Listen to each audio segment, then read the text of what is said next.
है कि नवरात्रे चल रही थी और इस नवरात्रे में हमारी शंकर का अनुष्ठान बहुत ज़रूरी है, क्योंकि उस अनुष्ठान का फल केवल हम अकेले को नहीं मिलता। उस अनुष्ठान का फल इस व्यासपीठ से जिनकी गोद खाली है और जिनकी जेब खाली है उन सबको प्राप्त होता है।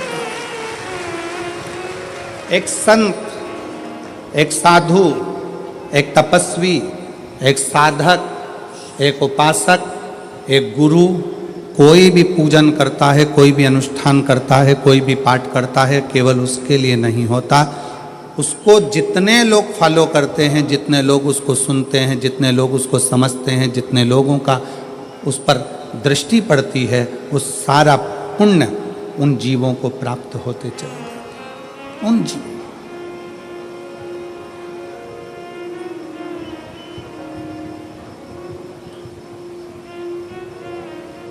यहाँ पर बुजुर्ग माताएं बैठी होंगी और वो बैठी हुई माता कहती होंगी, जब घर में बड़ा अनुष्ठान होता है तो कहीं जाया नहीं जाता है। बुजुर्ग माताएं जानती हैं।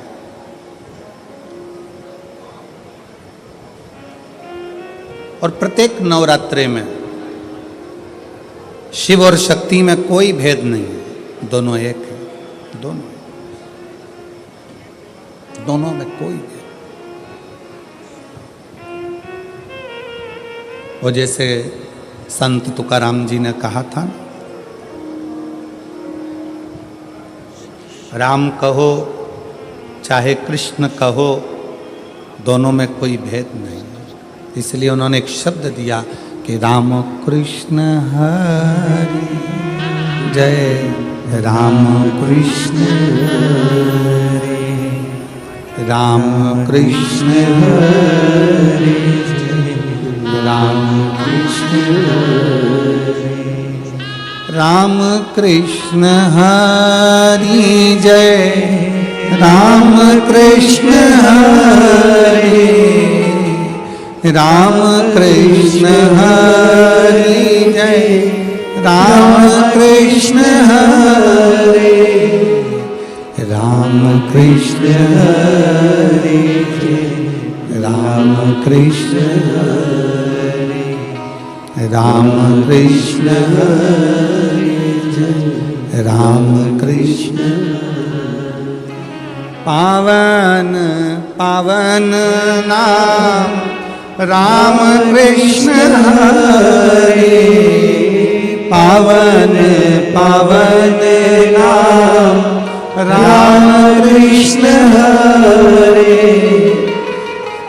राम कृष्ण हरि जय, राम कृष्ण हरि, राम कृष्ण हरि जय, राम कृष्ण हरि। शिव में शक्ति में कोई अंतर नहीं, राम में कृष्ण में कोई अंतर नहीं है, शिव में नारायण में कोई अंतर नहीं है, ब्रह्मा विष्णु और महेश में कोई अंतर नहीं है।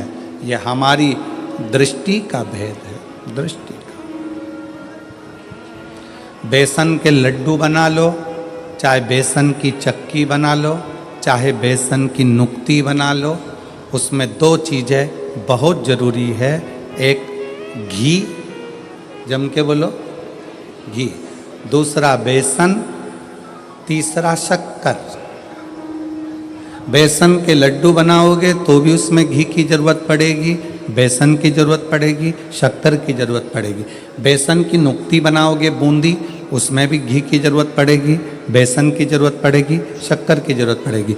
बेसन चक्की बनाओगे उसमें भी घी की ज़रूरत पड़ेगी, शक्कर की ज़रूरत पड़ेगी, बेसन की ज़रूरत पड़ेगी। उसी तरह अपने जीवन को सफल बनाओगे तो उसमें ब्रह्मा की भी ज़रूरत पड़ेगी, विष्णु की भी ज़रूरत पड़ेगी और शिव की भी ज़रूरत पड़ेगी। ये जीवन का सार तत्व है।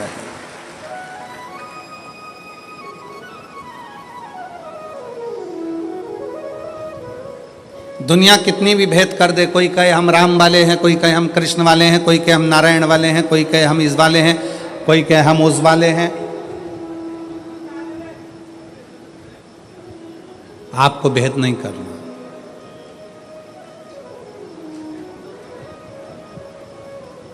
जो पांडुरंगा विट्ठल को भी नमन कर रहे हैं वो शंकर को ही नमन कर रहे हैं। जो शंकर को नमन कर रहे हैं वो पांडुरंगा विट्ठल को नमन कर रहे हैं। दोनों में कोई भेद नहीं।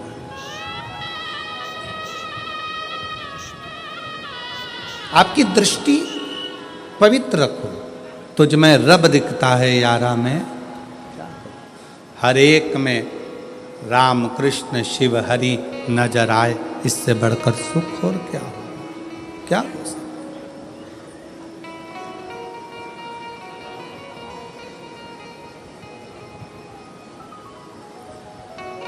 उसकी दृष्टि, उसको पहचानना, उसको जानना बहुत सा। एक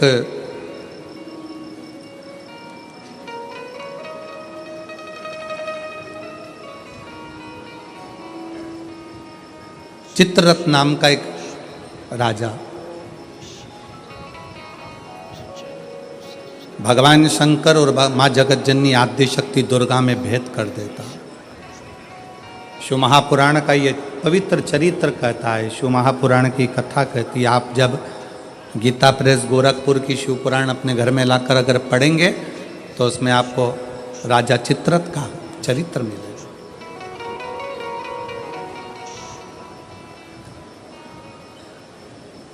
चित्ररथ का चरित्र जब आप दर्शन करेंगे तो राजा चित्ररथ ने शंकर पार्वती जी के सामने जाकर मां आद्यशक्ति को शिव जी के नजदीक में उनके गोदी में बैठे हुए देखा। गोदी में।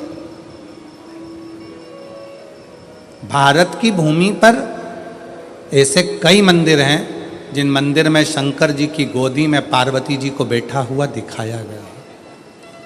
आप लोगों ने ऐसी मूर्ति का दर्शन कहीं ना कहीं करा ही होगा, आपके स्मरण में हो।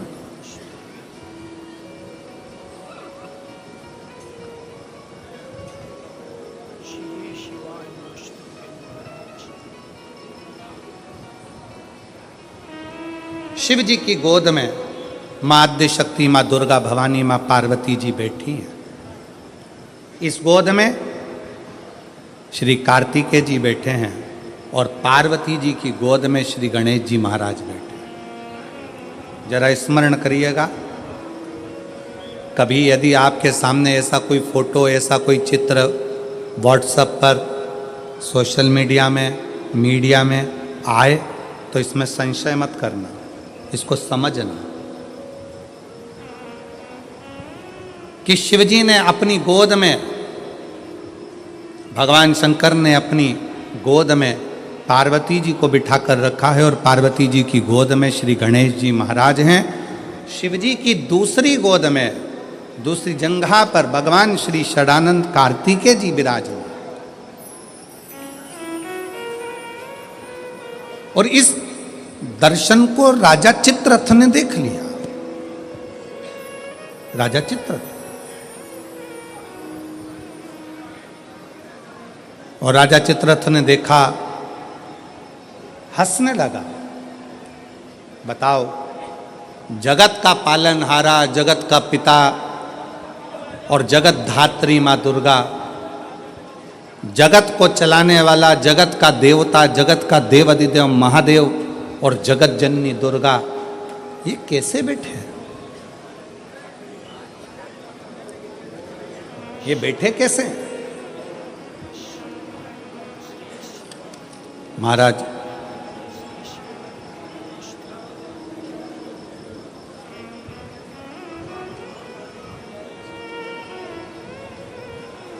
राजा चित्ररथ ने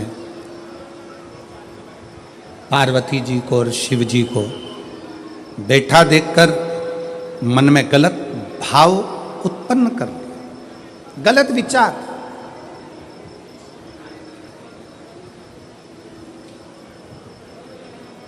गलत सोच। किसी किसी को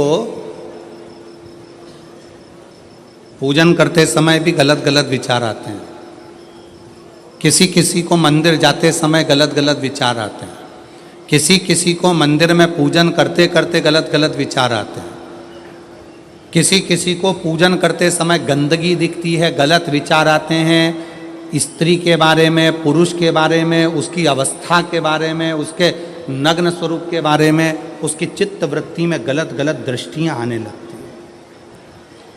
गंदा भोजन उसकी दृष्टि में आता है जब वो पूजन करने बैठता है, भजन करने बैठता। कई लोग हैं ऐसे, और जिनकी भी दृष्टि में इस तरह की अगर बातें आ रही हैं कि मैं पूजन करने बैठी हूँ, मेरी गलत सोच हो रही है, गलत विचार आ रहे हैं, इस चक्कर में वो पूजन करना बंद कर देती है, इस चक्कर में पूजन करना बंद कर देता है, मंदिर जाना बंद कर देता है कि मैं मंदिर जाऊंगा, गलत सोचने में आएगा, गलत दृष्टि में आएगा, गलत कर नहीं रहा है। ना उसने किसी स्त्री को गलत दृष्टि से देखा, ना उसने कभी किसी पुरुष को गलत दृष्टि से देखा, ना उसने कभी मांसाहार करा, ना कभी उसने मदिरापान करा, ना कभी उसने गलत काम किया। उसके बाद भी वो पूजन करने बैठा, वो अच्छी जगह पर बैठा और उसकी दृष्टि में गलत विचार आने लगे। कहीं मांस दिख रहा है, कहीं मदिरा दिख रही है, कोई स्त्री दिख रही है, कोई पुरुष दिख रहा है, कोई वस्त्र विहीन दिख रहा है, कोई ऐसा दिख रहा है, कोई गलत कृत्य में दिख रहा है, उसके विचार दृष्टि में वो आ रहा है। और कई बार लोग परेशान हो जाते हैं कि गुरुजी ऐसा क्यों हो रहा है, हम तो अच्छा करने के लिए गए, हम तो मंदिर गए, हम तो भगवान के भजन करने के लिए गए, हम तो स्मरण करने के लिए गए, फिर हमारी चित्तवृत्ति में ये कैसे आ रहा है, हमारे सोच में ये कैसे आ रहा है, हमारे विचार में ये कैसे आ रहा है। और जब शिव पुराण कहती है राजा चित्ररथ की बुद्धि में भी यह गलत विचार आ गया था, केवल संसार के मनुष्य की बुद्धि में नहीं, राजा चित्ररथ की बुद्धि में भी यह विचार आ गया था। ये शिव महापुराण की कथा कर गलत विचार करना क्या है। जब व्यक्ति को ऐसे गलत विचार आने लगे पूजन के समय पर, अच्छी जगह पर, ये गलत गलत विचार, आप गलत कर नहीं रहे हो, आप मांसाहार नहीं कर रहे हो, आप किसी स्त्री को गलत नहीं देख रहे हो, आप किसी पुरुष को गलत नहीं देख रहे हो, आप किसी मदिरा की दुकान पर नहीं गए हो, पर आपकी विचार धारणा में अगर ये चीज़ें पूजन करते समय, भजन करते समय, अर्चना करते समय, मंदिर जाते समय, मंदिर में बैठते समय, मंदिर में उपास करते समय तुम्हारी बुद्धि में अगर ये चीज़ें आ रही हैं, मन में अगर ये चीज़ें पाठ करते करते भी अगर आ रही हैं, तो समझ लेना कि आपके ऊपर कहीं ना कहीं किसी न किसी रूप में कोई अन्न किसी के घर का ऐसा खा लिया है जिसके कारण तुम्हारी बुद्धि थोड़ी सी भ्रष्ट हुई है। उसको सुधारें कैसे, उसको संवारें कैसे। अब किसी ने यही प्रसंग को सुनकर कहा, गुरुजी अगर किसी के घर का अन्न खाया है तो अन्न खाने के बाद तो वो पच गया, पचने के बाद वो गंदगी में निकल भी गया, अब तो वो विचार आना बंद हो जाना चाहिए। अब तो 1 साल हो गया, 2 साल हो गया, 1.5 साल हो गया, 6 महीना हो गया, तो भी वही विचार आ रहा है। तो हमारा निवेदन है, भोजन करने के बाद भोजन पच जाता है, भोजन करने के बाद भोजन समाप्त भी हो जाता है, पर उस भोजन से जो रक्त की 4 बूंदें बनती हैं वो इस शरीर में दिन रात तुम्हारे मरते दम तक दौड़ती रहती है, शरीर में वो रक्त की बूंद चलती रहती है। इसलिए विचार 1 साल, 2 साल, 4 साल, 6 साल, 15 साल ऐसे चलते रहते हैं। उस विचारों को, गलत सोच को, गलत विचारों को, गलत दृष्टि को समाप्त कैसे करें।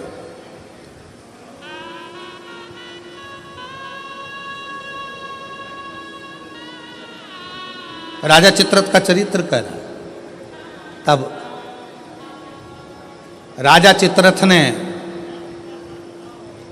गलत विचार से पार्वती जी और शिव जी को देख लिया, गलत विचार से। शिव जी कुछ नहीं बोले, कुछ, पर पार्वती मैया ने राजा चित्ररथ को श्राप दे दिया, श्राप। तो शिव जी का इतना बड़ा उपासक होकर, शंकर भगवान का इतना बड़ा भजन करने वाला, इतना भक्ति में डूबने वाला, इतना स्मरण करने वाला राजा चित्ररथ, तू शिव जी का इतना उपासक होने के बाद भी तूने माता और पिता को गलत भाव से देखा है, इसलिए तुझे असुर बनकर जन्म लेना पड़ेगा, राक्षस बनकर जन्म लेना। फिर वो चित्ररथ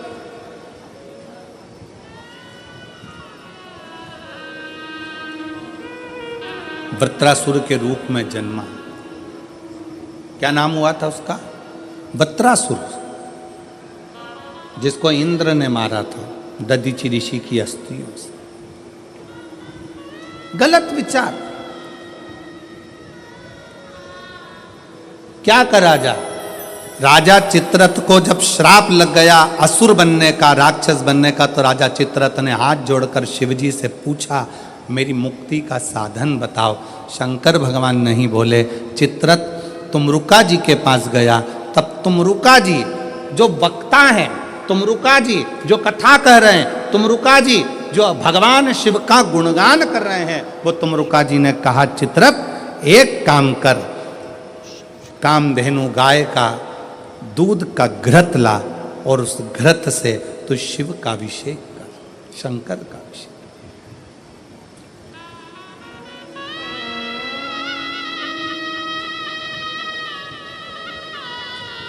मेरी जीजियों, मेरे जीजाओं, मेरी बेटियों, बेटाओं, मेरी माताओं, मेरे भाई, मेरे बांधव, अपने को भी अगर गलत विचार आते हो, पूजन के समय पर पाठ करते करते गलत जगह पर अपना मन जा रहा हो, तो 5 प्रदोष, एक कटोरी में 1 चम्मच घी गाय का, देसी गाय का 1 चम्मच घी, 1 चम्मच भी ना हो तो आधी चम्मच घी, आधी चम्मच भी अगर घर में ना हो तो 2 बूंद घी, 2 बूंद भी ना हो तो देसी गाय का 1 बूंद घी अपनी हथेली में मध्य में लगाकर, जो शंकर भगवान का,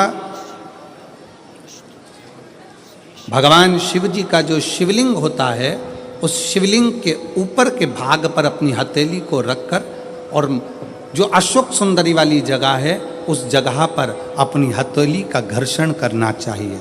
लगभग 5 प्रदोष अगर आपने कर लिया तो निश्चित है आपकी बुद्धि में कभी गलत विचार पूजन करते समय आएगा ही नहीं, और गलत दृष्टि की ओर जाओ।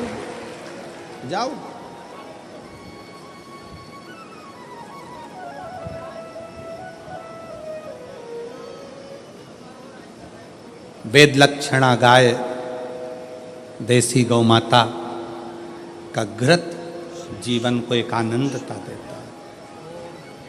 आनंद।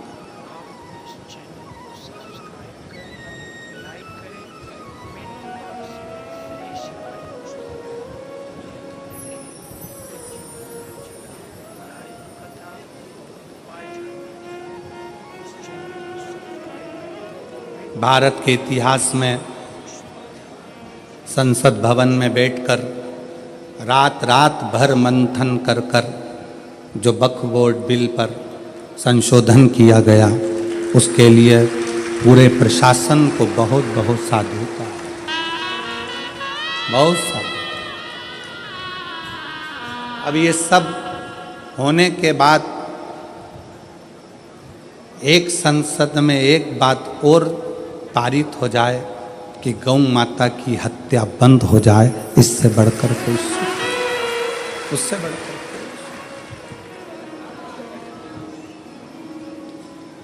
गौ माता का, देसी गाय का घृत, वेद लक्षणा गाय का 1 बूंद घृत हाथ की हथेली पर लगाकर शिवलिंग के ऊपर और अशोक सुंदरी की जगह पर घर्षण करने से जो गलत विचार, गलत सोच, गलत दृष्टि, गलत भाव, ये समाप्त हो जाता,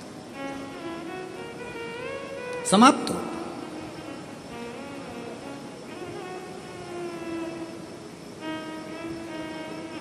जिसने दिल से शिव की आराधना, राजा चित्ररथ ने पूछा है,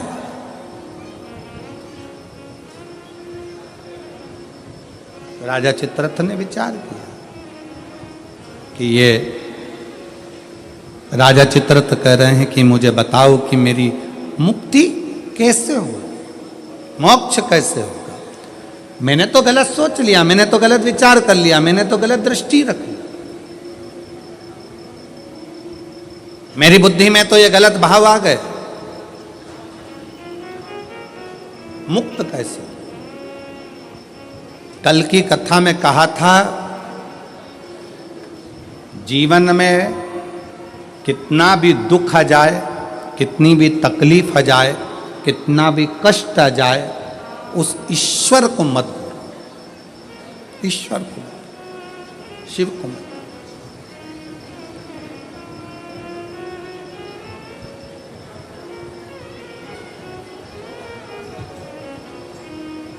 उसको हर पल याद करते हो, उसको हर क्षण स्मरण करते हो, हर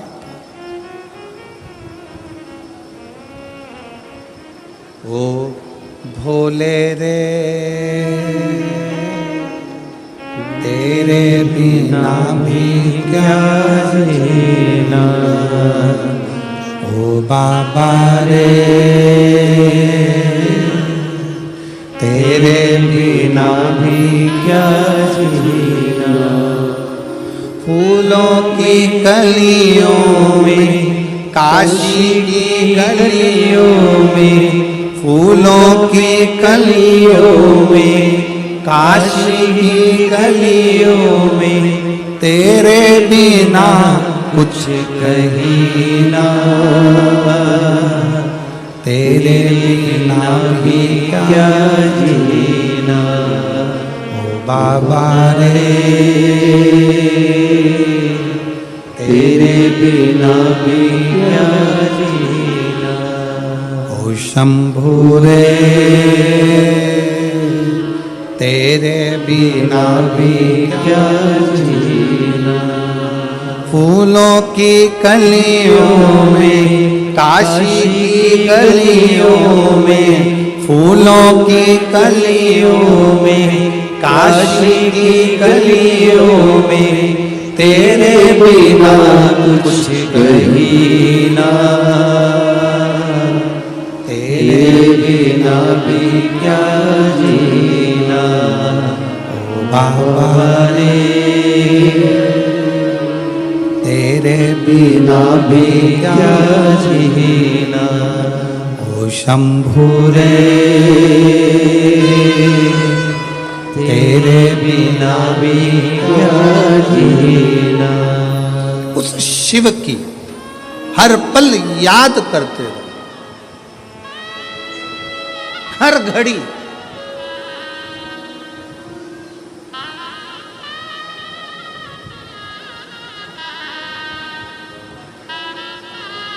रामायण किस किस ने देखी है टीवी पर? रखो। रामायण किस किस ने पढ़ी है? रामायण किस किस ने सुनी है? राम कथा किस किस ने सुनी है? सबने सुनी है।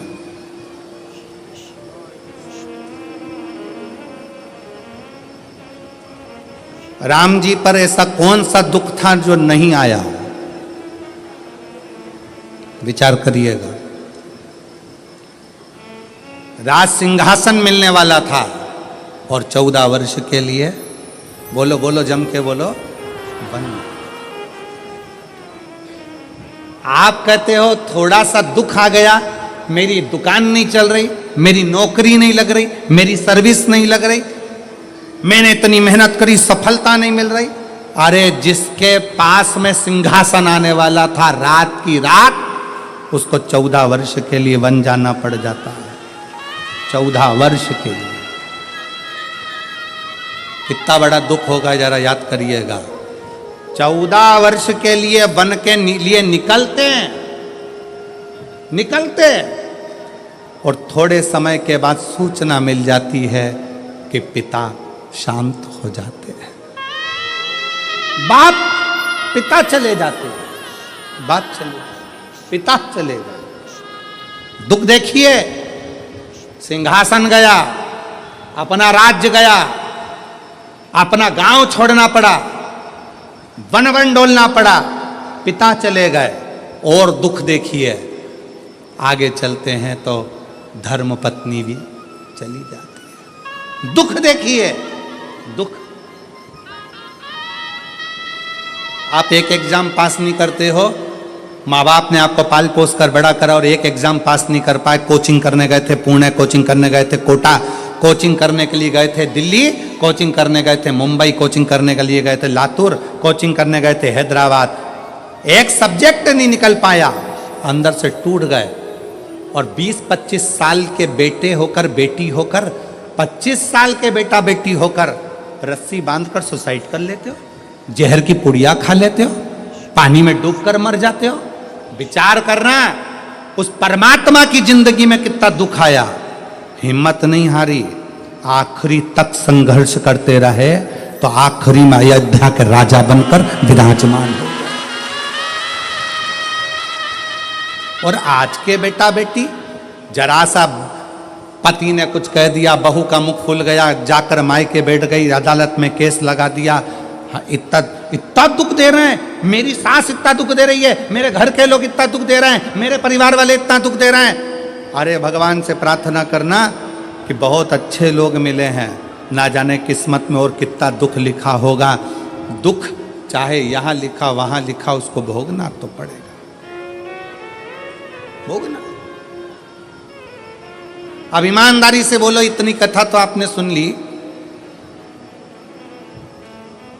आपको भी अपने दुख के समय पर ढेर सारे महाराज मिलते हैं, ढेर सारे लोग मिलते हैं, और आप सबसे कहते हैं मेरा हाथ देखकर बता दो मेरा भाग्य क्या कह रहा है, मेरी पत्री का देखकर बता दो मेरा भाग्य क्या कह रहा है, मेरे घर का ग्रह क्या कह रहा है, मेरे जीवन में इतना दुख है।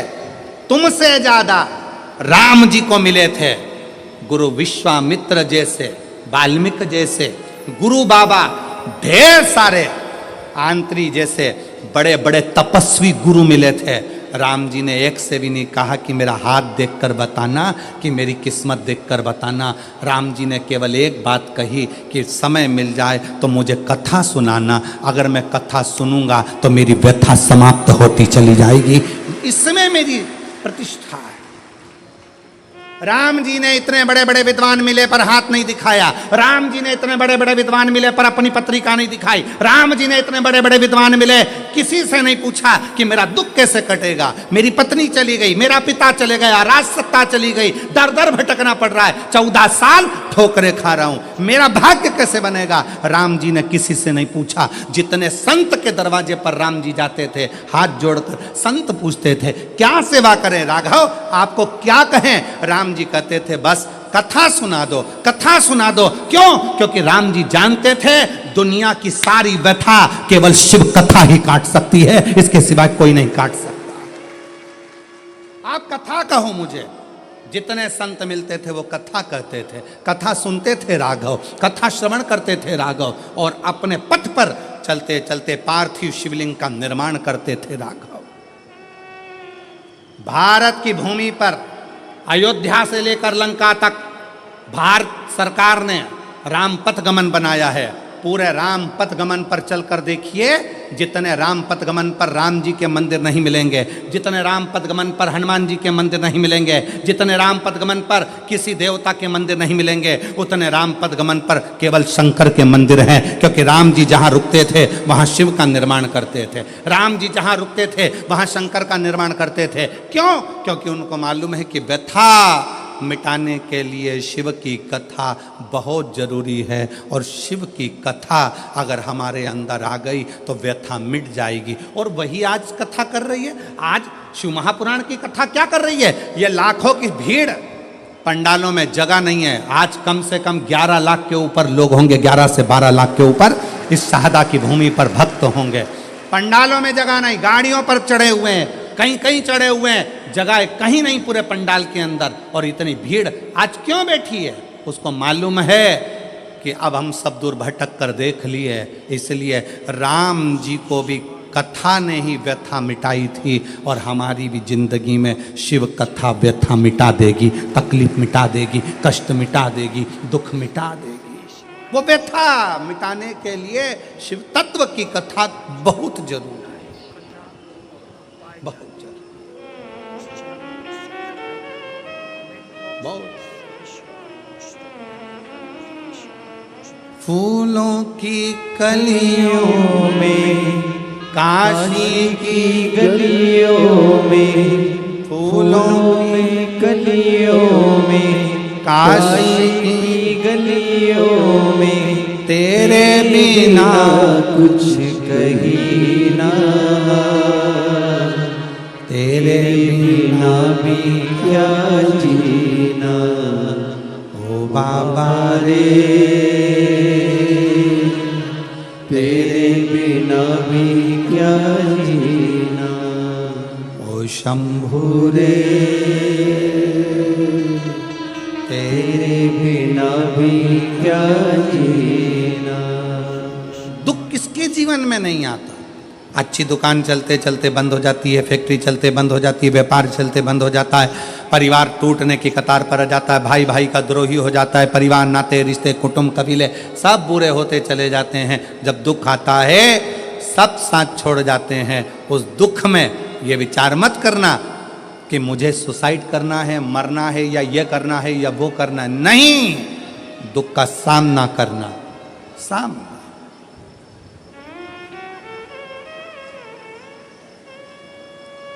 पढ़ो। जितने मेरे बेटा बेटी बैठे हैं उनसे निवेदन है, मेरी बहनों से, मेरी जीजियों से, मेरी बेटियों से खूब पढ़ाई करो। तुम्हारे पापा ने, तुम्हारी मम्मी ने तुम्हारे से बहुत आस लगाई है।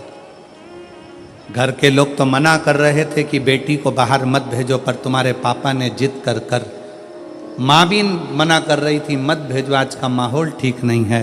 पर एक बाप का बेटी पर भरोसा कितना होता है कि अपनी बेटी को बाहर गांव पढ़ने के लिए भेज देता है।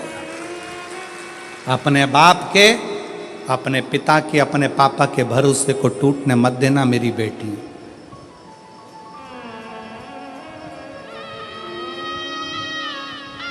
मेरे बेटा,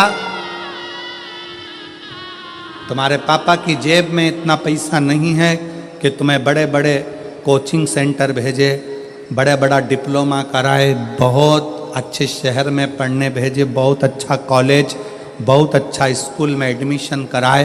तुम्हारे पापा की जेब में इतना पैसा नहीं है। पर मेरे बेटाओं, याद रखना, तुम्हारा पापा ना जाने कहाँ से मेहनत कर कर तुम्हारा पिता ला ला कर तुमको पढ़ा रहा है, तुम्हें मंजिल तक पहुँचा रहा है। वो खुद नहीं पढ़ पाया, खुद आगे नहीं बढ़ पाया, पर अपने बेटे से उसको बहुत आस लगी है। इसलिए बेटा याद रखना, खड़े होना तो सनातन धर्म की लाइन में खड़े होना, खड़े होना तो शिवालय की लाइन में खड़े होना, किसी दारू की दुकान पर मत खड़े होना।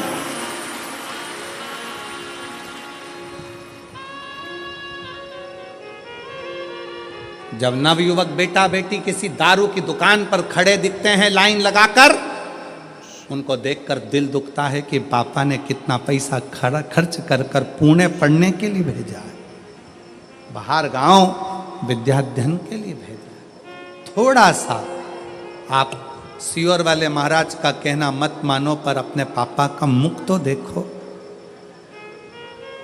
बेटियों से निवेदन है, एक पिता ने अपने भरोसे पर तुम्हें पढ़ने के लिए भेजा है।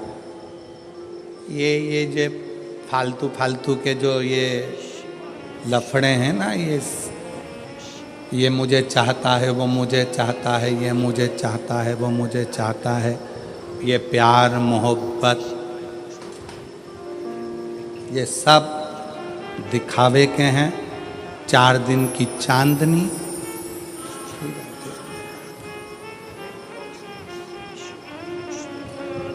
जो कहता है मैं तुझे रानी बना कर रखूंगा, घर लाते से ही नौकरानी बना देता है।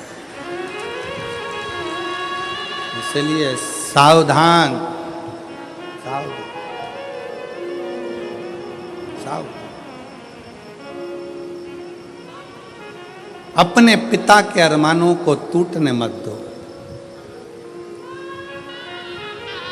किसी आड़े तेड़े नत्थु खेरे की ओर तुम्हारी दृष्टि ना जाए। अपने अरमानों को, अपने पिता के अरमानों को ध्यान रखो। गलत सोच जा रहा है, गलत दृष्टि जा रही है, गलत जगह अपना मन जा रहा है, तो देसी गाय का घृत थोड़ा सा हाथ में लगाकर, भले 1 चम्मच ना हो, 1 कटोरी ना हो, आधी चम्मच भी ना हो तो 2, आधी चम्मच ना हो तो 2 बूंद, 2 बूंद ना हो तो 1। जैसे संत कहते हैं ना, 24 घंटा भजन करो, 24 घंटा नहीं कर पाओ तो 12 घंटा करो, 12 घंटा भजन नहीं कर सकते तो 6 घंटा करो, 6 घंटा भजन नहीं कर सकते तो 3 घंटा करो, 3 घंटा भजन नहीं कर सकते तो 1.5 घंटा करो, 1.5 घंटा नहीं कर सकते तो 1 घंटा, 1 घंटा भगवान को याद नहीं कर सकते तो आधा घंटा करो, आधा घंटा भगवान का भजन नहीं कर सकते तो 15 मिनट, 15 मिनट नहीं कर सकते तो 5 मिनट, 5 मिनट नहीं कर सकते तो 2 मिनट, 2 मिनट भगवान का भजन नहीं कर सकते तो 1 मिनट, और 1 मिनट में भजन नहीं कर सकते तो चुल्लू भर पानी में डूब मरो।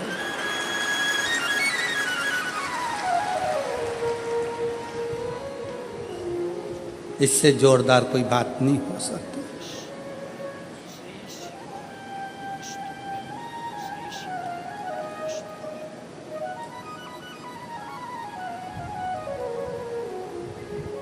कितनी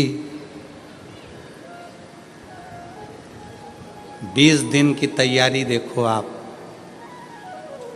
मैं पांडवी जी को, माननीय विधायक महोदय जी को और उनकी पूरी समिति को धन्यवाद देता हूँ, बहुत बहुत धन्यवाद। और मेरे शहादा की मेरी जीजियों, मेरे जीजाओं, मेरी बेटियों, मेरे बेटाओं और शहादा के आसपास के जितने भाई बहन जिन्होंने पानी पिलाया, जिन्होंने घर से शरबत बना कर लाए शरबत पिलाया, रसना घोल कर लाए रसना पिलाया, घर से खिचड़ी बना कर लाए खिचड़ी खिलाई। यहाँ तो विधायक जी ने, समिति ने भोजन की बहुत अच्छी व्यवस्था करी, पर साथ में कोई टॉफी, कोई बिस्कुट, कोई चॉकलेट, कोई कुछ खिलाते रहे पूरे पंडाल में। बाहर भी कल का नज़ारा आप अगर देखते ना, कल रात को कौन आए थे? आए थे आप लोग? कौन कौन आए थे? आए थे सब। कल रात का नज़ारा देखते तो ये सोचते ये अपना शहादा है कि और कहीं आ गए। रात का नज़ारा, इधर ट्रैफिक जाम, उधर ट्रैफिक जाम, उधर ट्रैफिक जाम, और डीजे, बैंड बाजे और माताएं हरिओम में ओम समाया है और मेरा भोला शहादा में आया, और चलने दो, और नाचना और कूदना, और भोजन बांटने वाले भोजन बांट रहे, पानी वाले पानी, बिस्कुट वाले बिस्कुट। ऐसा लग रहा जैसे शंकर जी की बारात आई और हिमालय राज स्वागत करने में लगा हुआ। हिमालय राज स्वागत करने, सब अलमस्त होकर खूब। जो अकड़ में नहीं आए, कई लोग ऐसे थे जो एक दिन भी आकर दर्शन नहीं कर पाए। समय नहीं मिला गुरुजी, समय नहीं मिला, समय नहीं मिला, समय।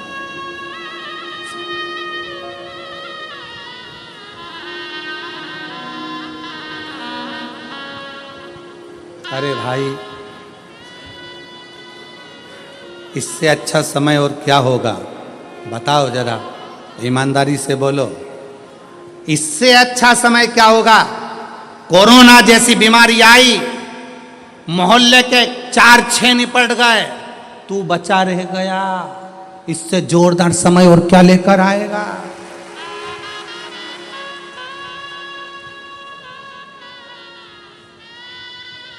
तू बचा रह गया। और जिसमें बीमारी थी, शुगर थी, बीपी था, थायराइड था, सब बीमारी थी, और चाहता तो कोरोना तुझे चिपक जाता। पर शंकर जी ने कहा रहने दे, सादा में कथा सुनेगा, काम माथा बच्ची करे इसके लाके, रहने दे इसके नीचे। और उसके बाद भी क्या समय नहीं मिला, तो भगवान ने भी कह दिया ठीक है।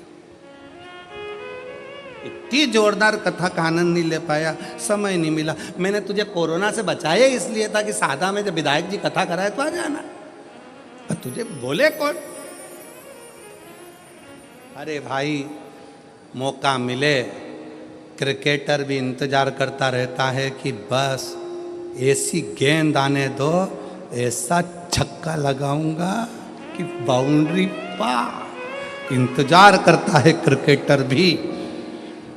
ये बल्ला लेकर खड़ा है और पीछे वाला विकेट कीपर जो पीछे खड़ा है बिल्कुल नज़दीक में, पूरी फील्ड में बल्ले वाले को टेंशन किसी से नहीं रहता, पास वाले से रहता है। उसी तरह सावधान, तुम्हें बर्बाद करने वाला कोई दूसरा नहीं होगा, तुम्हारे पास वाला ही होगा।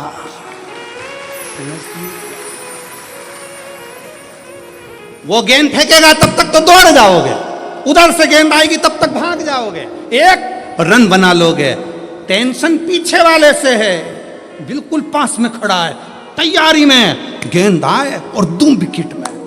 बस ऐसे संसार के कई लोग इंतजार कर रहे हैं, खूब उड़ रहा है, खूब आगे बढ़ रहा है, गिरने दे विकेट, और इंतजार करते हैं रिश्ते नाते कुटुंब कबीले, एक बार डाउन में आ, ऐसी ऐसी उड़ाऊंगा कि डीजे भी हल्के पड़ जाएंगे और सारे मोहल्ले में डोंडी पीट जाऊंगा। वो तो ऐसा था। कहां?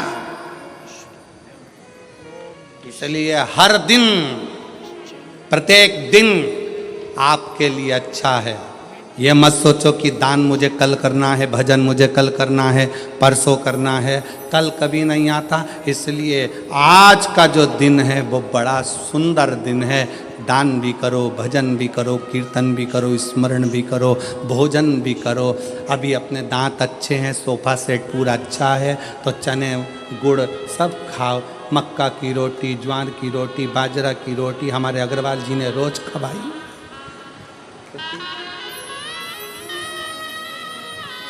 तीन बहुएं अग्रवाल जी की, और तीनों कंपटीशन में लगी रहती थी। आज मैं ये बनाऊंगी, वो दूसरी की आज मैं बनाऊंगी, तीसरी के मैं बनाऊंगी, तीनों लगी रहती। इसलिए थाली में भी तीन ही तरह की रोटी आती थी, और तीनों तैयार करके आज हम ये बनाएंगे, आज हम ये बनाएंगे, आज हम ये। मौका मिली सेवा का मौका। पूरे शाहदा की एक एक जीजियों ने, शाहदा के एक एक बेटे ने धूप में खड़े होकर सेवा करी। और मैं शाहदा क्षेत्र के इस जिले नंदुरबार के collector, SP, SSP, IG, commissioner, यहाँ के तहसीलदार, यहाँ के जज महोदय, यहाँ के टीआई, यहाँ के थानेदार, यहाँ का एक एक कांस्टेबल, एक एक चिकित्सा विभाग, सबको धन्यवाद देता हूँ कि आपने अपनी जी और जान लगा दी इस कथा। आपने अपनी जी और जान लगा दी इस पूरी कथा में। रात दिन धूप में खड़े होकर सेवा करिए, खूब सेवा करिए, और सेवा का फल खाली नहीं जाएगा। जितना इनको मिलेगा उतना की उतना ही सेवा करने वाले उन कांस्टेबलों को भी प्राप्त होगा, चिकित्सा विभाग को भी प्राप्त होगा। ये आपकी मेहनत है, ये आपका परिश्रम है।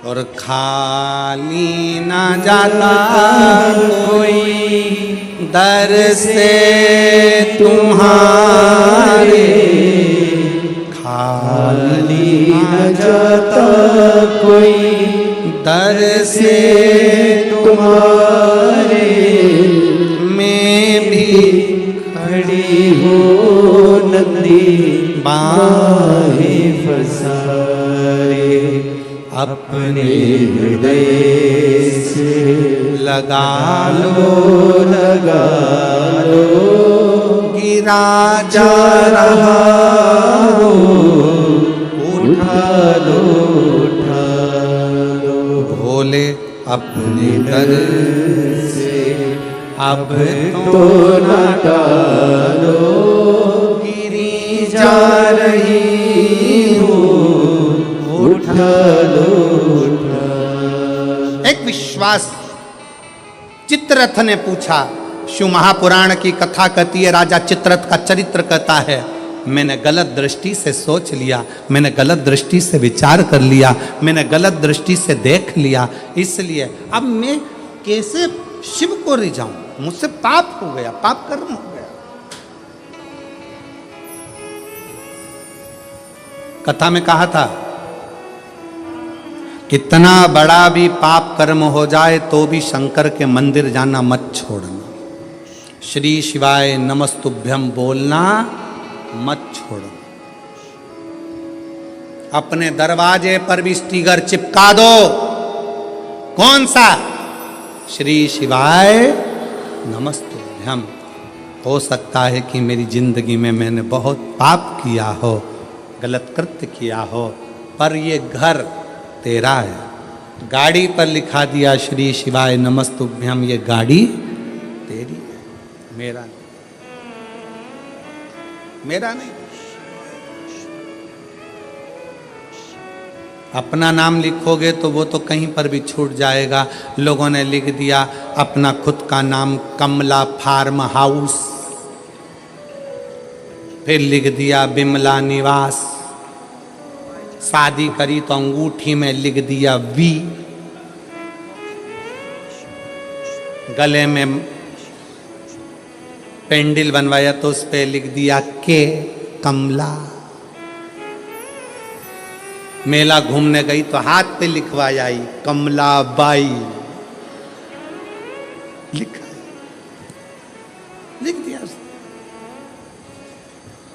हम मरी, शरीर भी यहीं, पेंडिल भी यहीं, अंगूठी भी यहीं, फार्म हाउस भी यहीं, कुछ भी लेकर नहीं गई। तो जिसका नाम था उसका लिख दो, हरि विट्ठल का है, विट्ठल का ही रहेगा, राम का है, राम का रहेगा, कृष्ण का है, कृष्ण का रहेगा, शंकर का है, शंकर का रहेगा। मेरा अपना कुछ नहीं, कुछ नहीं। वो एक लाइन गुनगुनाते हो ना,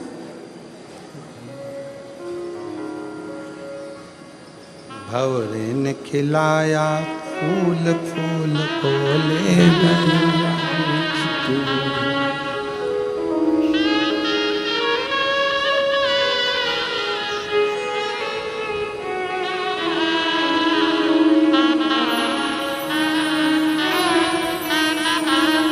उड़ गया, शरीर गया, सब पड़ा की पड़ा रह गया। भंवरे ने खिलाया फूल फूल को ले गया, भंवरे तू कहना ना भूल भूल तेरा हो गया इधर उधर, भंवरे ने खिलाया फूल फूल को ले गया। ये सब पढ़ा रहा, संसार छूट गया। उस लाइन पर ध्यान दें, भंवरे तू कहना ना भूल भूल तेरा हो गया इधर उधर, भंवरे ने खिलाया फूल फूल तो ले गया। संसार सागर में आए थे, फूल खिला था, समय पूर्ण हुआ, फूल लेकर चले गया। जितनी फूल की सुगंध थी संसार सागर में दे सकते थे, दे दो, देव। मक्खी देखी है? अरे बोलो तो जम के, मक्खी देखी है?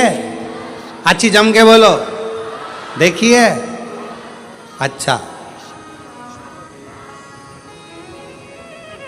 शक्कर पर बैठती है ना, गुड़ पर बैठती है, मिठाई पर बैठती है ना।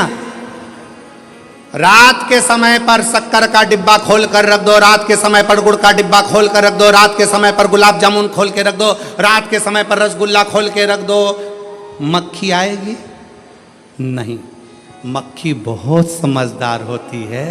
रात में मक्खी कभी नहीं आती, दिन में आती है। इसलिए मक्खी दिन में शक्कर के डब्बे के पास आती है, मक्खी दिन में गुड़ के पास आती है, पर मक्खी रात में नहीं आती। और यही शिव महापुराण की कथा कहती है, जब आपके दिन अच्छे होते हैं तो कोई तुम्हारे दरवाजे पर हाथ फैलाने आता है, अंधेरे में कोई नहीं आता। जब बुरे दिन होते हैं तब कोई नहीं, कौन आएगा? मक्खी दिन में आती है, शक्कर खाने मक्खी दिन में आती है, गुड़ खाने। रात के समय डब्बा खोल के रख दो, मक्खी नहीं आएगी। आपके अच्छे दिन हैं तो लोग आएंगे, काका जी हमारे को जरा बेटे की फीस जमा करना है, भैया भूख लगी है, दादा प्यास लगी है। आपके दिन है इसलिए आ रहा है। आपके दिन नहीं होंगे ना, रात होगी ना, कोई नहीं आएगा। जब आपके पास में कुछ नहीं होगा, कौन मांगने आएगा? कौन रिश्तेदार, कौन नातेदार, कौन कुटुंब, कौन मोहल्ला, कौन आएगा? दिन है तो लोग आ रहे हैं। अगर आज कोई तुम्हारे को कुछ कह रहा है, सुनो, क्योंकि आज आपका दिन है। कोई आपसे मांग रहा है तो समझ लेना कि आज आपका दिन है कि लोग आपसे मांग रहे हैं। मक्खी दिन में आती है, रात में नहीं। उसी तरह अपने भी अगर कुछ मांगने आते हैं ना, जब तुम्हारे पास कुछ होता है तो आते हैं, नहीं तो कौन आएगा, किसके आएगा। राजा चित्ररथ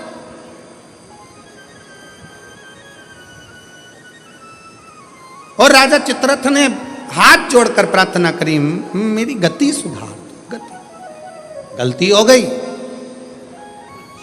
इस गलती को कैसे सुधारें। कहा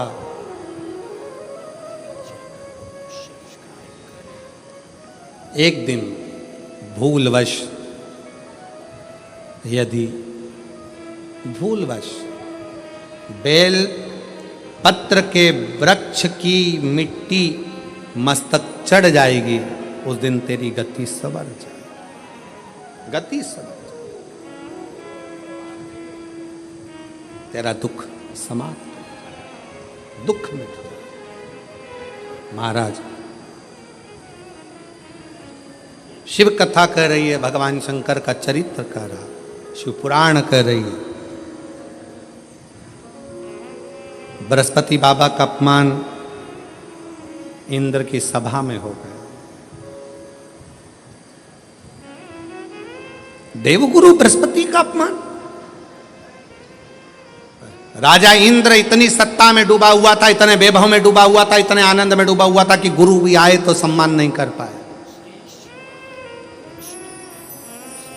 और जगत का जितना गुरु है वो शिव का एक रूप है। जगत में जितने माता पिता हैं वो शिव का एक रूप है। जगत में जितने बच्चे हैं वो शिव का एक रूप है। जगत में जितने जीव हैं सब शिव का एक रूप है, सब शिव का।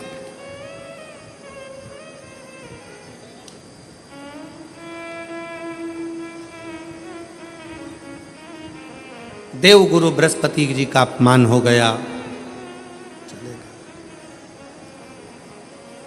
विश्वरूप जी को गुरु बना लिया इंद्र। तीन मुख, तीनों से भाग देना। क्रोध आ गया इंद्र को, तलवार उठाकर इंद्र ने विश्वरूप जी का सिर काट दिया। ब्राह्मण हत्या माथे चढ़ गई। उस ब्राह्मण की हत्या को क्या करूं? ब्राह्मण हत्या जब माथे चढ़ी तो कमल की डंडी के अंदर जाकर छुप गए। कमल की डंडी के अंदर इंद्र छुपे। देवऋषि नारद जी ने आकर देखा कि इंद्र तो कमल की डंडी के अंदर छुपे हैं, तो कहा, अरे इंद्र कब तक छुपे रहोगे? यह ब्राह्मण हत्या पीछा छोड़ने वाली नहीं है, इसलिए इसको बांट दो, इस ब्राह्मण हत्या को बांट दिया जाए।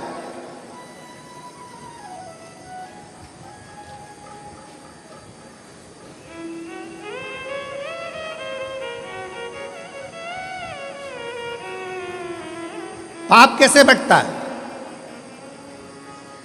पाप को बांटते कैसे? एक समझने वाला प्रसंग है। पाप को कैसे बांटा जाता है?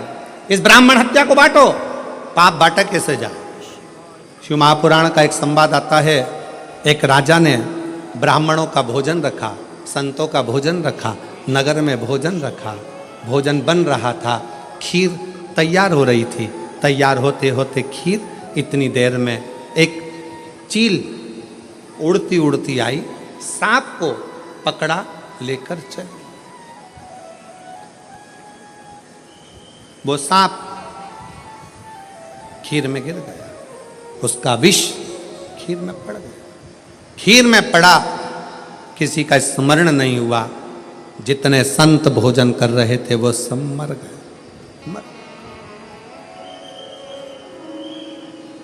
प्राण छूट गए। धर्मराज के यहां केस पहुंचा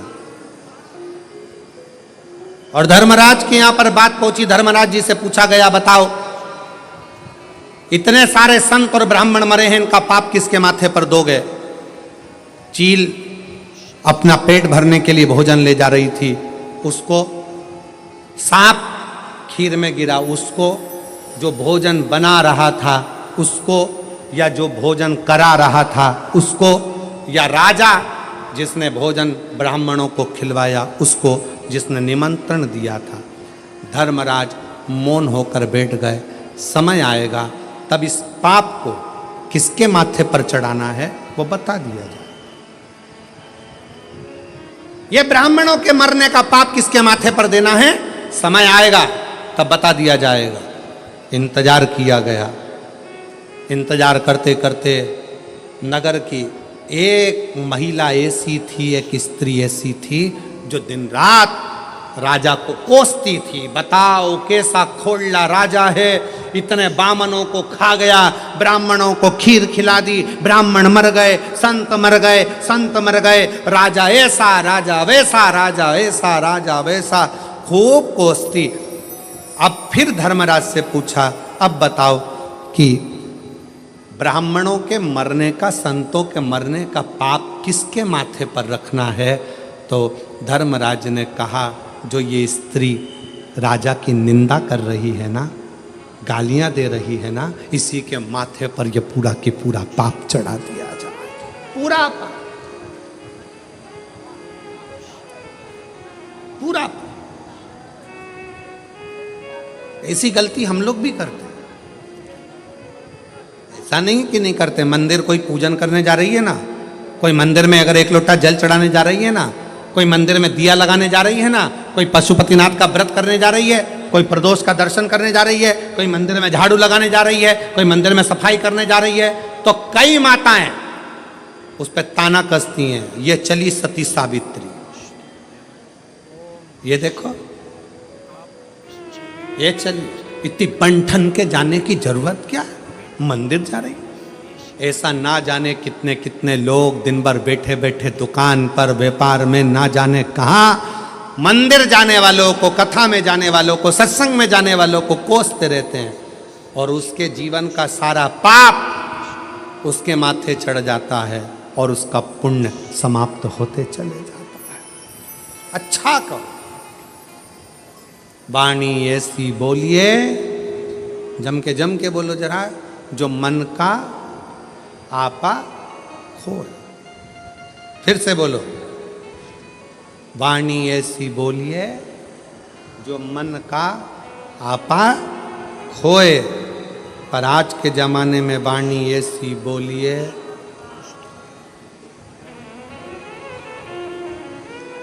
जो मन का आपा खोए।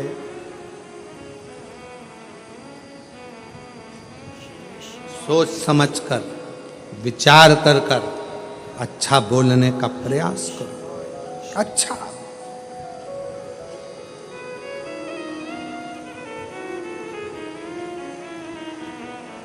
इंद्र पूछ रहे हैं भगवान नारद जी से, बताओ इस ब्राह्मण हत्या को कहां बांटा जाए,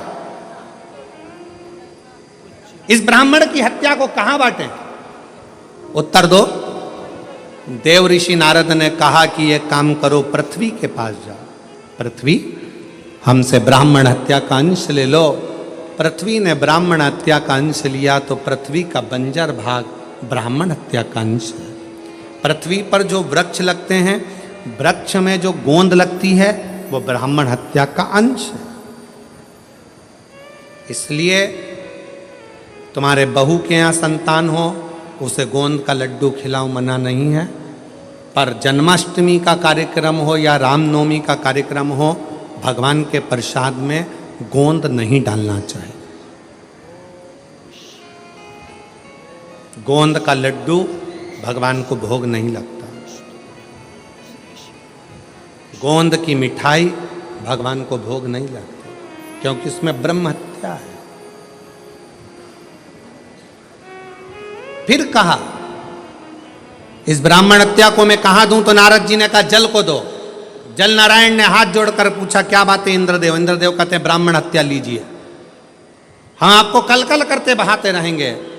जल देव ने ब्राह्मण हत्या ले ली। जल के ऊपर का फैन ब्राह्मण हत्या का अंश। सनातन हिंदू धर्म में एक नियम पहले से चला आ रहा है, लोग उसको समझते नहीं है कि हमारे यहाँ अगर कोई संत, कोई गुरु, कोई ब्राह्मण, कोई साधु, सन्यासी, तपस्वी, साधक, उपासक जब भोजन करने के लिए आते हैं, सबसे पहले भोजन की थाली रखने से पहले पानी का गिलास भरा जाता है। क्यों भरते हैं? अगर पानी के गिलास में बुलबुला रह गया, पानी के गिलास में अगर पानी का फेन रह गया, पानी का एक बुलबुला भी अगर पानी के गिलास में रह गया, जब तक भोजन आएगा तब तक ये पानी का बुलबुला समाप्त हो जाएगा, तो भोजन करने वाले को ब्रह्म हत्या का दोष नहीं लगेगा। इसलिए जल के ऊपर जो बुलबुला होता है, जल के ऊपर जो फैन होता है, जल के ऊपर जो फैन रहता है, ये ब्रह्म हत्या का दोष है, ब्रह्म हत्या। फिर तीसरा, अग्नि को दिया, हे अग्निदेव आप हमसे ब्राह्मण हत्या का दोष ले लो। अग्नि ने पूछा क्यों? तो कहा हम आपको निरंतर प्रज्वलित रखेंगे। अग्नि ने ब्राह्मण हत्या का अंश लिया। अग्नि की जो नीली लपट रहती है, अग्नि की जो पीली लपट है, पीले कलर की जो लो है, वो देव भाग है। और यज्ञ करते समय जब ब्राह्मण यज्ञ करवाते हैं, प्राण प्रतिष्ठा करवाते हैं, बड़े बड़े हवन करवाते हैं, तो आपने ब्राह्मणों को देखा होगा आहुतियाँ छोड़वाते हैं। आहुतियाँ छोड़ते समय ओम ब्रह्मवे स्वाहा, नारायणाय स्वाहा, स्वाहा स्वाहा स्वाहा, इतने लोग जब आहुतियाँ देते हैं तो अग्नि की लपट बहुत ऊंची जाती है। जैसे ही अग्नि की लपट ऊंची जाती है, चतुर विद्वान अपने पास में दूध दही मिलाकर रखता है, उसमें से एक लोटा भरता है और यज्ञ अग्नि में डाल देता है। हवन करने वालों को खुशी क्या होती है कि इतनी तेज आंच हो गई, पर ब्राह्मण देखता है, विद्वान देखता है, आगे अगर ज्यादा ऊंची जाएगी, उसमें नीली लपट आ जाएगी, नीली लपट आ गई तो उसमें ब्राह्मण हत्या लग जाएगी, यज्ञ खंडित हो जाएगा।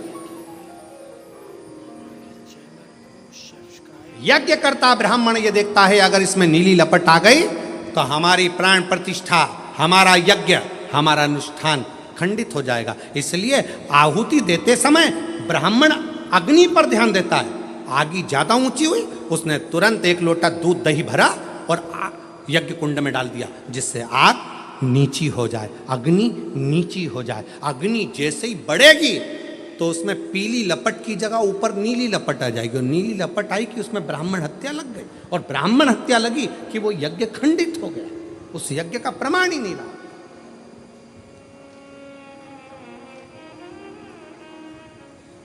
सीमित अग्नि, अग्नि को दिया ब्राह्मण हत्या का अंश। अब किसको दूं नारद? नारद जी ने कहा एक काम करो, स्त्री को दे दो। स्त्री से कहा आपको हम ब्राह्मण हत्या का अंश देते हैं, आप ले लीजिए, मेरा फायदा क्या है?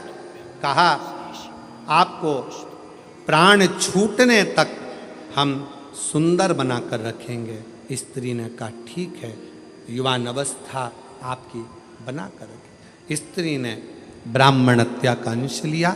स्त्री का रजस्वला होना, रजोधर्म धारण करना, 5 दिन 7 दिन स्त्री जो कार्य नहीं करती है, ये रजोधर्म ब्रह्म हत्या का अंश है।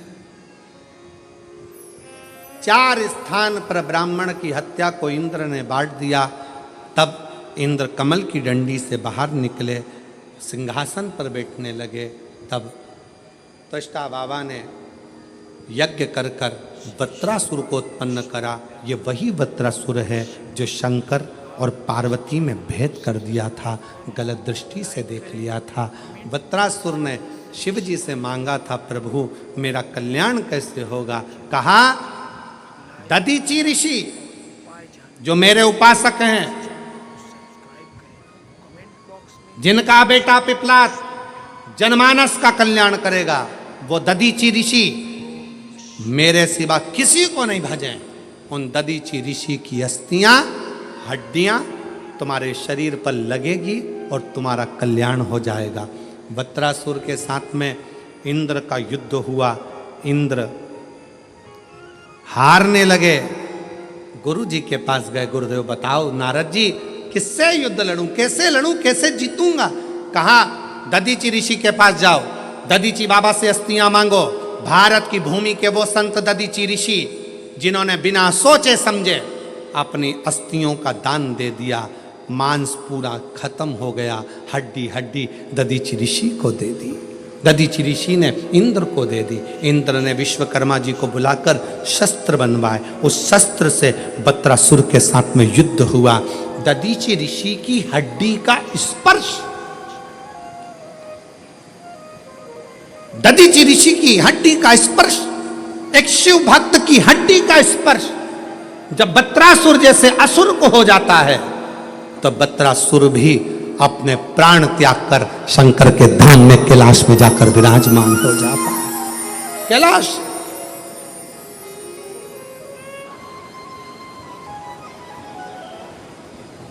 कितना बड़ा भी दुख है आपके जीवन में और अगर आप शंकर की भक्ति कर रहे हो तो वो दुख कटता जरूर है। एक पत्र है, कितना सुंदर, देखिए।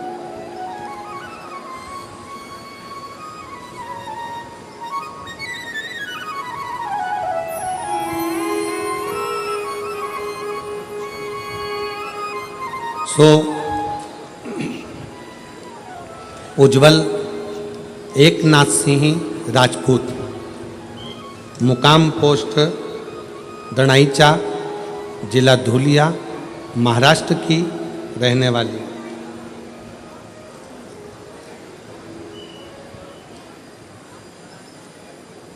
मेरा मोबाइल नंबर ये है, कहीं बैठी हो उज्जवल एकनाथ सिंह राजपूत, मुकाम पोस्ट दुणाईचा, जिला धुलिया, महाराष्ट्र। मोबाइल नंबर ये है, आ सकते हैं, अगर कहीं बैठे हो तो आ सकते हैं।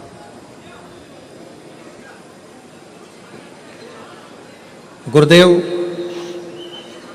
सीहोर के रुद्राक्ष का जल का महत्व कितना असाधारण है ये बताना चाहते हैं। मेरी छोटी बहन आशा अंबादास पवार धुलिया से हैं। उनको अचानक 5 मार्च 2024 को बुखार आया और 9 मार्च को ब्लड कैंसर बताया। हमने उन्हें रुद्राक्ष को गलाकर पानी पिलाने के लिए कहा। रात को 9:15 वाला उपाय भी उनको चालू करने का कहा। आप कहते हो ना कि डॉक्टर भी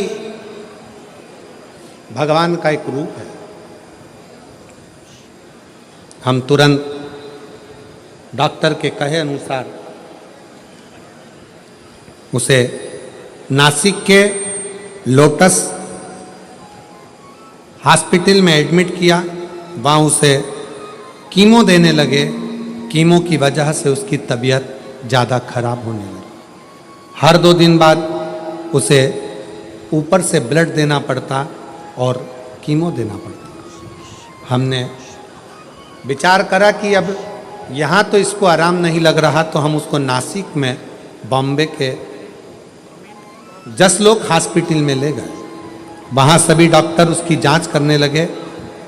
अब उसका लीवर भी खराब हो चुका था, पानी भी नहीं ले सकती थी, शरीर कुछ काम नहीं कर रहा था। आखिर में 30 मार्च 2024 को डॉक्टर ने अंतिम निर्णय दिया और डॉक्टर ने अंतिम निर्णय दिया और इसका कैंसर खूब डेंजर है। वो शरीर का हर पार्ट काम करना बंद कर दिया है। अब ये बचने वाली नहीं, ये नहीं बचे।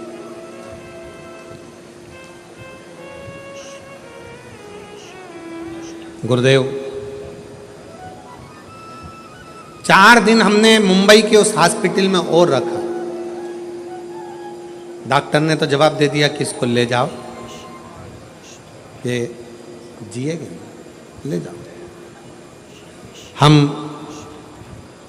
हमारे ऊपर पहाड़ सा टूट पड़ा। जब हमारे ऊपर पहाड़ सा टूट पड़ा, वहां से एम्बुलेंस में उसके शरीर को लेकर हम चले। बीच में एम्बुलेंस को रुकवाया और एम्बुलेंस रुकवाकर एक शंकर का ओटला देखा, जहां पर आपने कहा था कि ये कांतेश्वर महादेव विराजमान हो, वहां जल चढ़ाकर उस जल को अगर शरीर पर लगाया है और बाबा से प्रार्थना करी है तो वो ठीक जरूर होता है। चलते चलते एम्बुलेंस को रुकवाया। घर पर सारे रिश्तेदारों ने तैयारी कर ली थी, क्योंकि डॉक्टर ने एम्बुलेंस में भेजते समय कह दिया था कि रास्ते में ये नहीं रहेगा, ले जाओ। घर पर पूरी तैयारी हो गई, परिवार एकत्रित हो गया, इसको सब तैयारी कर कर रख दी। जब तक हम पहुंचेंगे तब तक इसको ले जाने की तैयारी घर पर हो जाएगी। थोड़ा सा एकांतेश्वर महादेव का एम्बुलेंस वाला बोल रहा है मुझे जाना है, पर हमने एकांतेश्वर महादेव का पेड़ के नीचे शिवलिंग देखा, रुके, पानी की बोतल में से जल चढ़ाकर अपने उस शरीर को लगा दिया। और बाबा का मैं क्या गुणगान करूं गुरुदेव, घर पर तो उसको ले जाने की तैयारी थी और केवल आधा घंटा भी डॉक्टर ने नहीं दिया था, पर घर पर आने के बाद उस शरीर का लगाया जल हम थोड़ी देर में लगाने लगे और आज बाबा की कृपा से पूर्ण तरह से स्वस्थ है। और बाबा की कृपा से मैं बाबा को धन्यवाद देने के लिए, मैं शिव को प्रणाम करने के लिए,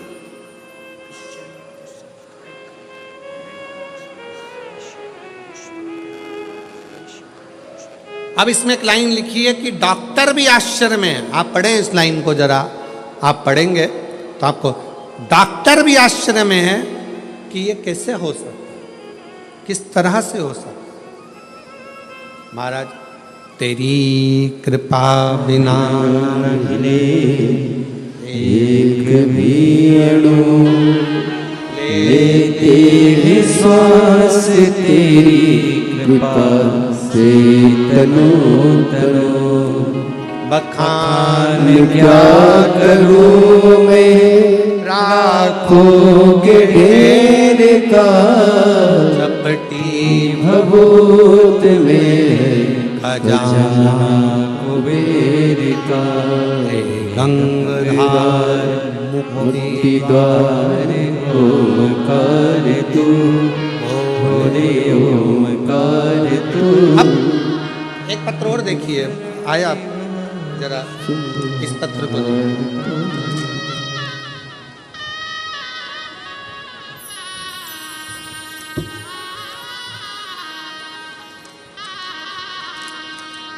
मेरा नाम माधुरी संजय खेड़कर शाहदा की निवासी हूँ। कहीं बैठी हो तो हाथ हिला सकती हूँ। पत्र को एलईडी पर पढ़ सकते हैं। मेरा नाम माधुरी संजय खेड़कर शाहदा की निवासी हूँ। मेरा मोबाइल नंबर ये है, कहीं बैठी हो तो बेलपत्र लेने के लिए आ सकते हैं। मेरा लड़का यश संजय खेड़कर, उम्र 12 साल, 2023 में अप्रैल में उसको कैंसर हो गया था। 12 साल के लड़के को कैंसर हो गया। पहले हमने शाहदा के हॉस्पिटल में दिखाया, जांच सभी नॉर्मल आई। फिर हमने धूलिया दिखाया, सब नॉर्मल आए। फिर उसको सीने में दर्द हुआ और रात को दर्द के कारण सोता नहीं था। हमने फिर से शाहदा में दिखाया तो डॉक्टर ने सीटी स्कैन जांच कर, सीटी स्कैन रिपोर्ट में सीने में ही सिर्फ इतना, डॉक्टर बोले देर ना करें, इसको तुरंत सूरत ले जाएं। हम उसको सूरत लेकर गए, पर मेरे लड़के की हालत बहुत खराब हो गई। जैसे तैसे समय जा रहा था, उसके शरीर की हालत बेकार होती चली जा रही थी। सूरत में शरीर की जांच हुई और उन्होंने भी बोलकर हमें मुंबई के टाटा मेमोरियल हॉस्पिटल में भेज दिया। उधर जैसे ही चेकअप किया, मात्र 2-3 बाद ही जांच होनी थी। मुंबई तक तो आज सभी हलचल बंद हो गई थी। बच्चे के शरीर में कुछ था ही नहीं, शरीर की हलचल सब बंद हो गई। चेकअप हुआ, सभी हलचल बंद होने पर जैसे नासिक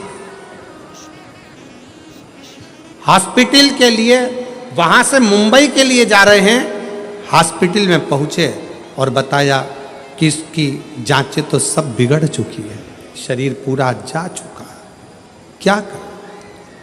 कैंसर की गठानें बढ़ती जा रही है शरीर के अंदर, कोई सुलझने का हल नहीं दिख रहा।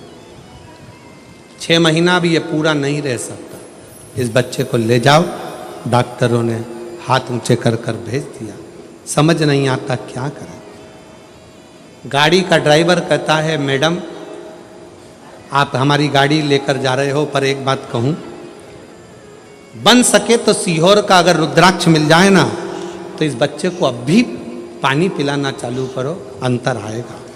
किससे लाए? गाड़ी घुमाई, ड्राइवर उसके घर ले गया, वहां से रुद्राक्ष लिया, पानी की बोतल में डाला, शिवजी को चढ़ाया, बच्चे को पानी पिलाना चालू करा। ट्रीटमेंट मुंबई का चालू हुआ। आप कहते हो डॉक्टर शिव का रूप है, हमने उन्हें शंकर ही मान लिया और 6 महीने डॉक्टर ने दिए थे, पर आज बाबा की कृपा से 31 बेलपत्र वाला प्रयोग, 9:15 वाला प्रयोग करना प्रारंभ करा और बाबा की कृपा से बच्चे की पूरी रिपोर्ट नॉर्मल हो गई और बच्चा ठीक हो गया।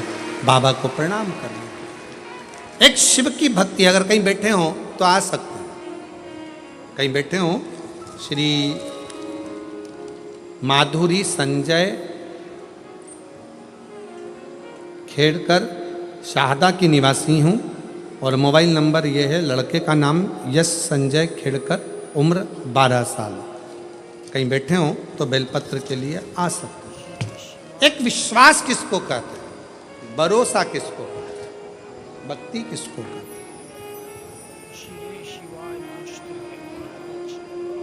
फिर निवेदन करूं आप सबसे, शिव पर करा गया भरोसा कभी टूटता नहीं, कभी नहीं। हम तो बाबा के भरोसे चलते, हम तो बाबा के भरोसे चलते, ये दुनिया वाले जलते, ये दुनिया वाले जलते, भोले बाबा के भरोसे चल चलते, डमरू वाले के भरोसे चल चलते। उसके आश्रित हो जाओ, आश्रित। कल कथा में कहा था, वृक्ष पानी की शरण में रहता है, पानी पीकर बड़ा होता है। पानी की शरण में वृक्ष रहता है, इसलिए पानी लकड़ी को डूबने नहीं देता है।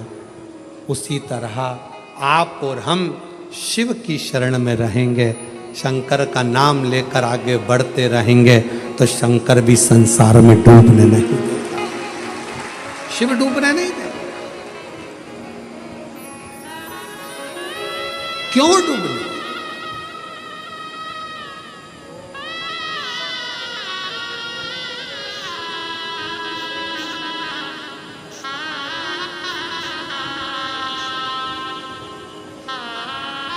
दो लड़के बैठे हैं यहां पर, जिन्होंने अपनी मां से शर्त लगाई थी।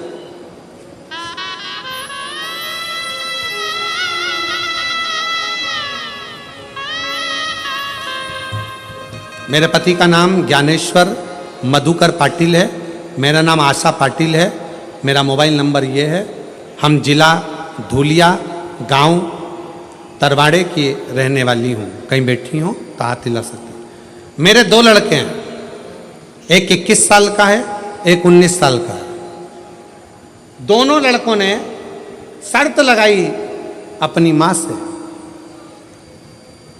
मां तू कहती है कि पंडाल में बैठकर शिव महापुराण की कथा एक बार सुन के आ, तू जो मांगेगा वो मिलेगा।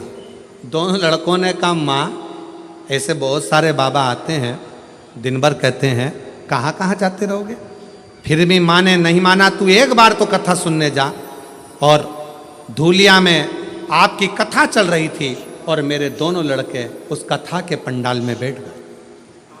लोगों को पानी पिलाना, कथा में पंडाल में जितना कचरा होता उसको बोरी में भरकर एक कोने में रख देना। गुरुदेव, शायद दुनिया में पहला ऐसा मामला होगा, एक मेरा लड़का 21 साल का, दूसरा लड़का मेरा 19 साल का। कथा पूरी होने के बाद दोनों बच्चों ने सरकारी नौकरी के लिए अप्लाई करा और बाबा की कृपा से दोनों बच्चे का मिलिट्री में सिलेक्शन हो गया। मैं बाबा को प्रणाम करता हूं। मेरे बच्चों ने शर्त लगाई थी, क्या शिव देता है? क्या नहीं देता?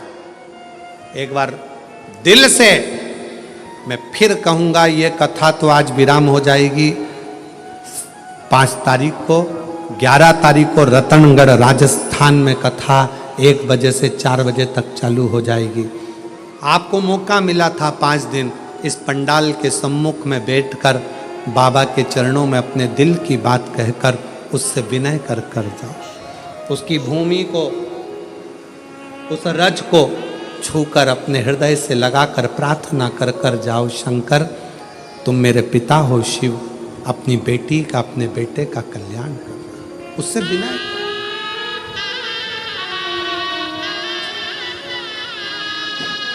रिश्ता तेरा मेरा सबसे प्यारा, रिश्ता तेरा मेरा सबसे प्यारा।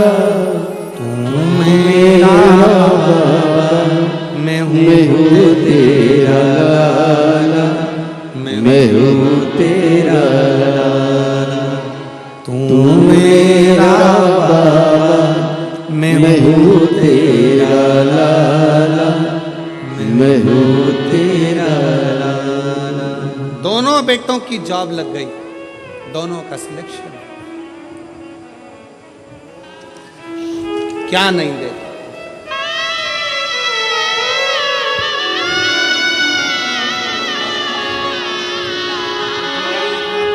तेरा मेरा सबसे प्यारा, रिश्ता तेरा मेरा सबसे प्यारा। तू मेरा बाबा, मैं हूँ तेरा लाला, मैं हूँ तेरा लाला। तू मेरा बाबा, मैं हूँ तेरा लाला, मैं हूँ तेरा लाला। रिश्ता तेरा मेरा सबसे प्यारा। आप उसके आश्रित हो, उसके आश्रित।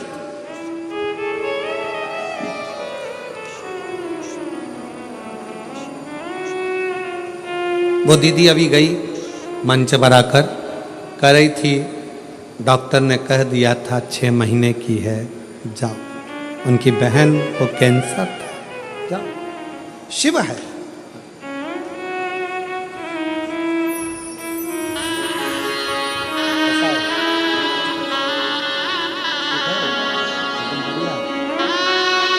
ये बाबू जिसको बैठा दो, डॉक्टर ने घर पर तैयारी हो गई थी बॉडी को ले जाने की, और डॉक्टर ने जवाब देकर हॉस्पिटल से रवाना कर दिया। आधा घंटा दिया था मात्र घर तक पहुंचने के लिए, और शिव की कृपा से, आज बाबा की कृपा से। श्री शिवाय नमस्ते। माइक दो।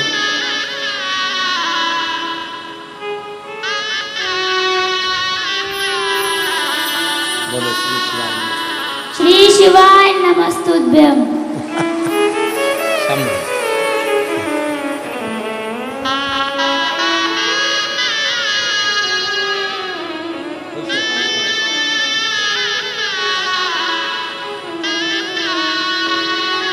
अरे खाली न जाला कोई दर से तुम्हारे,